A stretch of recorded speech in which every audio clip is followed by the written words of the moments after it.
Karena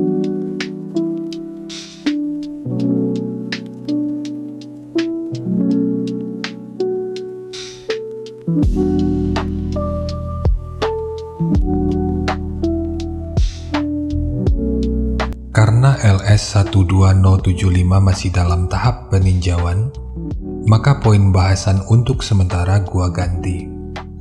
Jadi pada video kali ini, gua akan membagikan skema box NTX DCD112 yang terinspirasi dari skema box Dynacore yang umum digunakan.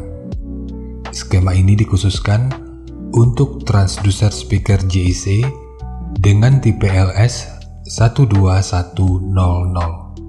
Tanpa berlama-lama, sekarang kita ulas aja spesifikasi teknis dan TS parameternya. Kita mulai dari ukuran transducer speakernya. Untuk diameter lubang pada box, ini ukurannya adalah 282 mili. Ukuran magnet 224 mili. Ukuran total dari magnet hingga gasket 155 mili. Ketebalan gasket 15 mili. Sementara untuk ukuran antara baut, di sini tertulis 245 mili. Dan karena ini 12 inci, jadi sepertinya ada kekeliruan di sini. Jika kita mengacu pada tipe LA, jarak antara bautnya itu 298 mili. Jadi untuk bagian ini, sebaiknya diukur ulang aja. Dan untuk ukuran terluarnya, ini 313 mili. Mungkin masih ada istilah yang salah dari cara penyebutannya. Dan di waktu berikutnya, akan terus gua coba untuk perbaiki. Sekarang kita beralih ke spesifikasi teknis dan TS parameternya.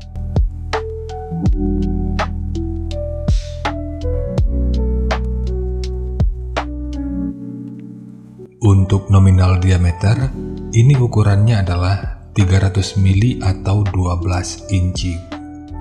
Impedansinya 8 ohm, nominal power handling 700 watt, program power 1400 watt. Jika lo masih bingung dengan perbedaan antara nominal power handling dengan program power ini udah pernah gua bahas pada video yang akan gua selipin pada pojok kanan atas video ini, atau nanti bisa juga dicek pada kolom deskripsi. Kemudian untuk sensitivitas pada 1 watt per 1 meter, ini 95,5 dB. Untuk rentang frekuensi, mulai dari 50 sampai 1500 Hz atau 1,5 kHz.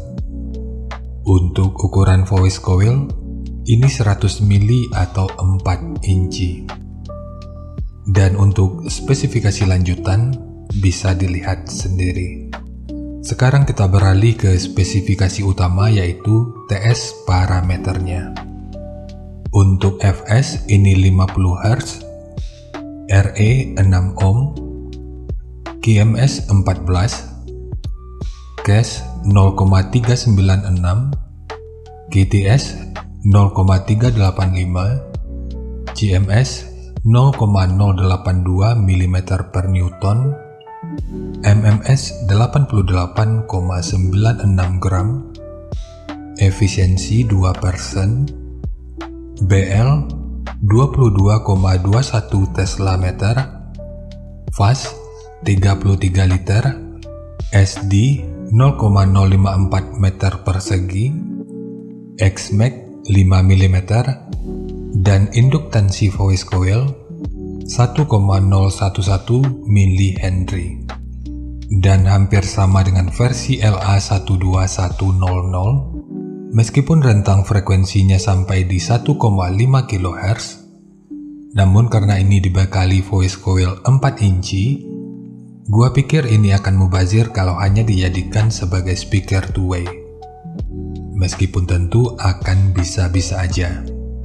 Untuk alasannya, ini udah pernah gua bahas pada video yang akan gua selipin pada pojok kanan atas video ini, atau nanti bisa juga dicek pada kolom deskripsi. Jadi rasanya ini akan lebih optimal jika kita gunakan sebagai low. Tapi ya kita lihat aja pada respon frekuensinya. Dan untuk jenis box speaker, ini direkomendasikan untuk box dengan lubang angin.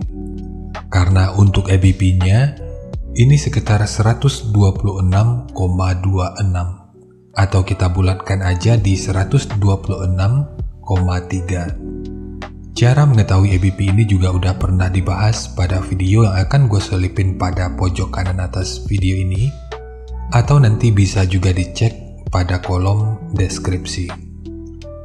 Sekarang kita masuk aja ke rincian semuanya.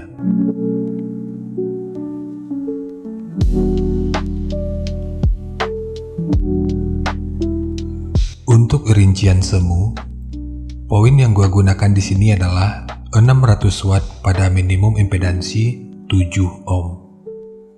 Minimum impedansi ini berlaku seenggaknya sampai pada frekuensi sekitar 205 Hz. Di atas itu, untuk respon yang lebih maksimal, minimum impedansi yang direkomendasikan itu adalah 6 ohm. Kemudian rekomendasi titik potong bawahnya itu di 60 Hz, dan untuk atasnya boleh menyesuaikan. Tapi ini sifatnya tentu nggak mengikat, jadi nanti bisa dicoba aja sesuai karakter yang diinginkan, dan untuk slope nanti juga boleh menyesuaikan. Kemudian untuk puncak SPL-nya, ini diperkirakan mencapai sekitar 121 desibel. Untuk puncak SPL, di sini LA12110 terkesan lebih tinggi karena puncaknya itu mencapai 124 desibel. Tapi ini terjadi karena titik potong yang digunakan pada LA12100 itu lebih tinggi, yakni di 70 Hz pada 600 watt. Jika speaker ini diset di 70 Hz pada 700 watt, maka puncak SPL-nya akan kurang lebih sama. Lalu kenapa ini bisa terjadi? Ini salah satunya karena nilai X-Max di LA12100 itu lebih tinggi, dan bahkan hampir 1 mm atau tepatnya 0,9 mm. Tapi lagi dan lagi, di sini kita membacanya hanya berdasarkan parameter yang tersedia aja. Untuk real output dan kemampuannya, tentu bisa aja berbeda. Dan semua ini merupakan rincian semu, jadi bisa lebih baik atau bisa aja lebih buruk dari yang diperkirakan. Karena untuk efisiensi akhirnya itu juga akan bisa dipengaruhi oleh beberapa faktor. Apakah itu kerapian dan kepresisian dari pembuatan box, kualitas bahan, hingga equipment yang digunakan. Sebelum melanjutkan, harap baca deskripsi video karena ada beberapa informasi tambahan terkait bahasan yang ada pada video ini.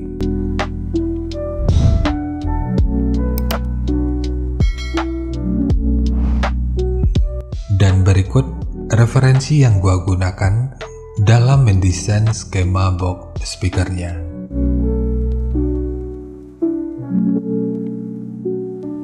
Jadi dari transfer function magnitude ini kita bisa melihat, meskipun dipotong di 65 Hz, frekuensi 56 Hz ini udah bisa direspon pada minus 3 dB, dan 62 Hz pada 0 dB. Dan untuk rendah, LS12100 ini tentu lebih rendah dari LA12100. Kemudian untuk respon dari portnya, dengan daya 600 watt, pergerakan udara pada port ini diperkirakan sekitar 14,5 meter per detik. Sementara untuk gain yang dihasilkan oleh port kurang lebih seperti ini. Jadi secara teori, di sini port akan membantu dalam merespon frekuensi hingga sekitar 49 Hz pada minus 3 dB.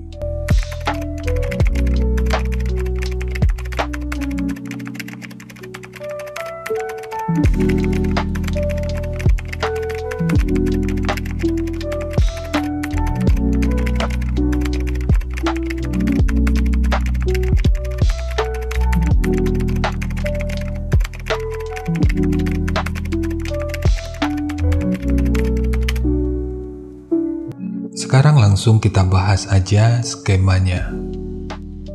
Untuk ketebalan multiplex, ini menggunakan multiplex dengan ketebalan 15 mili. Kita mulai dari tinggi. Jadi tinggi box ini adalah 480 mili, panjang ke belakang 650 mili, kemudian lebarnya 380 mili. Untuk port, tinggi portnya adalah 70 mili.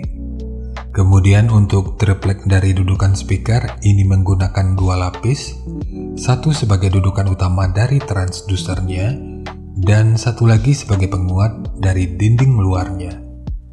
Dan bagian dinding luar ini tentu juga sangat penting, jadi jangan di skip. Sebab peranan dinding luar ini akan cukup berfungsi dalam memperkuat serta meredam hentakan dari output suaranya. Sekarang kita fokus ke ruang resonansi utamanya. Ukuran yang kalau kita ukur dari sudut ini sampai ke sudut ini ukurannya adalah 364 mili. Dan ukuran ini dikurangi 1 mili sebagai dudukan dari ram atau besi pengaman speakernya. Kemudian ukuran dari sudut ini sampai ke sudut ini ukurannya adalah 240 mili. Ukuran dari sudut ini sampai ke sudut ini 315 mili. Ukuran dari sudut ini sampai ke sudut ini 145 mili.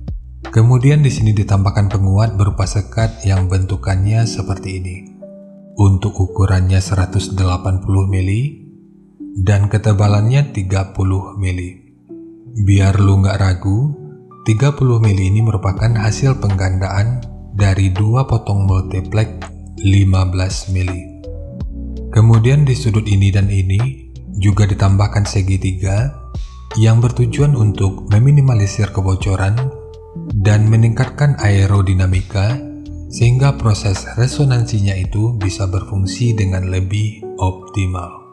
Sementara tekukan ini berfungsi sebagai dudukan dari grill speakernya dan dibentuk seperti ini bertujuan untuk menjaga aerodinamika agar box bisa bekerja dengan semestinya, sehingga pantulan yang mungkin aja bisa terjadi tentu lebih bisa diminimalkan.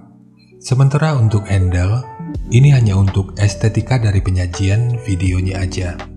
Namun jika lu ingin menggunakan handle triplek seperti ini, akan lebih baik jika sudut luar dan dalamnya dibentuk seperti ini. Ini bertujuan selain untuk menjaga aerodinamika, secara tampilan ini tentu juga akan lebih menarik. Jadi nanti tinggal lu custom aja sesuai kebutuhannya. Jadi ya segitu aja untuk skema dari box NTX DCD112 khususnya untuk transducer speaker JIC dengan tipe LS12100. Jika nanti lu punya link review dan video cek soundnya, silakan bagikan aja pada kolom komentar agar bisa dijadikan referensi juga buat teman-teman yang lainnya. Terima kasih untuk lu yang udah nonton sampai detik ini. Bagaimana tanggapannya atas bahasan kita kali ini? Sampaikan aja pada kolom komentar, biar kita sama-sama bisa belajar agar lebih baik lagi. Dan seperti biasa, jika lu suka dengan bahasannya, silakan like dan share aja videonya ke teman-teman lain yang sekiranya juga suka dengan topik yang sama. Untuk lu yang udah berlangganan, terima kasih banyak atas dukungannya. Dan untuk lu yang belum berlangganan, Jika berkenan, bantu subscribe-nya. Dan jangan lupa untuk baca kolom deskripsi dan kunjungi juga tab komunitas untuk mendapatkan informasi dan update terbaru. Jadi segitu aja, dan kita ketemu lagi pada video yang lainnya.